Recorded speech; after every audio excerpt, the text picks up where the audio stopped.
ఈ వీడియో ద్వారా చాలామంది లైవ్ వీక్షిస్తున్నారు కాబట్టి గౌరవనీయులు ముఖ్యమంత్రి చంద్రబాబు నాయుడు గారికి ఈ వేదిక మీద నుండి 2 చేతులెత్తి నమస్కరిస్తూ, గత ప్రభుత్వంలో జగన్ గారికి కూడా చెప్పాం, ఆయన ఆ స్టేట్మెంట్ ఎందుకో చేయలేదు. సో ఈ ప్రభుత్వంలో చంద్రబాబు నాయుడు గారికి కూడా చెప్తున్నాం. ఏమనంటే, అయ్యా మీరు కఠినమైన నిర్ణయాలు తీసుకొని రేవంత్ రెడ్డి గారు చెప్పినట్టు మత విద్వేషాలు రెచ్చగొట్టే వ్యాఖ్యలు చేసినా, మత విద్వేషాలు రెచ్చగొట్టే విధంగా కామెంట్లు చేసినా, వారి పనేదో వాళ్ళు చేసుకుంటుంటే అందులోకి దూరి వాళ్ళని ఇబ్బంది పెట్టినా, వాళ్ళను కలవరపరిచినా తప్పకుండా తగిన చర్యలు తీసుకుంటామని ఒక వార్నింగ్ మీరు ఇచ్చి, అలాగే ఇప్పుడు ఎవరినైతే మేము స్క్రీన్ మీద చూపిస్తున్నామో నోటుకు వచ్చి మాట్లాడుతున్నట్టు ఎవరైతే ఉన్నారో సోషల్ మీడియాలో వాళ్ళ మీద మీరు తగిన చర్యలు తీసుకుంటే చాలా సంతోషం.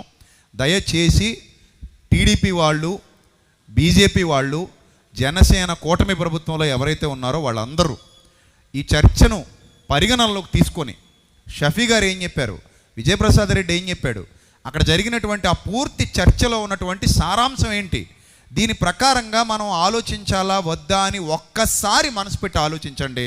మన రాష్ట్రం బాగుపడద్దని మనస్ఫూర్తిగా సవినయంగా మనవి చేసుకుంటున్నాను. మన రాష్ట్రం బాగుపడాలి. మన రాష్ట్రం బాగుపడితే అందరూ బాగుంటే మన రాష్ట్రం అభివృద్ధి చెందుతుంది, తలమానికంగా ఉంటుంది.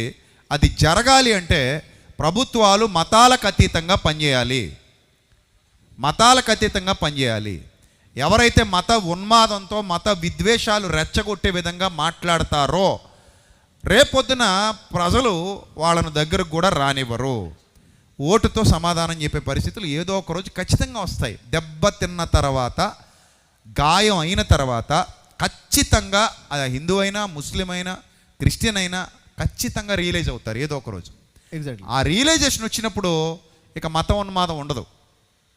రియలైజేషన్ వచ్చేంత వరకే.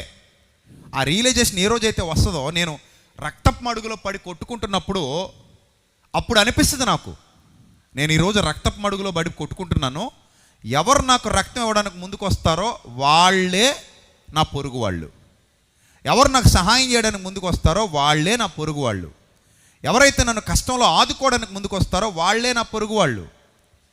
అప్పుడు మతం కనబడదు. షఫీ గారు చెప్పినట్టు మానవత్వం కనబడుతుంది, మతం కనబడదు, మంచితనం కనబడుతుంది. అప్పుడు ఆ వ్యక్తిలో దైవత్వాన్ని మనం చూడగలుగుతాం, మంచి సమరయుల్లో చూసినట్టుగా. సో కాబట్టి ఈ విషయాన్ని, ఈ వేదిక మీద నుండి మేము చెబుతున్న విషయాన్ని దయచేసి పరిగణనలోకి తీసుకోవాలని సోషల్ మీడియా వేదికగా, ఛానల్ వేదికగా, ఈ లైవ్ వేదికగా నేను మనస్ఫూర్తిగా కోరుకుంటున్నాను. ఇక్కడున్న ఇంటెలిజెన్స్ వారు ఎవరైనా ఒకవేళ మఫ్టీలో ఉండుంటే గనక దయచేసి ఈ ప్రోగ్రాం అంతా దగ్గరుండి చూశారు కాబట్టి మీరు ఈ విషయాన్ని వారికి చేరవేయండి సార్, మీకు పుణ్యం ఉంటుంది, మీకు దండం పెట్టి చెప్తున్నా, ఈ విషయాన్ని వాళ్ళకి చేరవేయండి please. Thank you. Thank you ముషి. Thank you sir.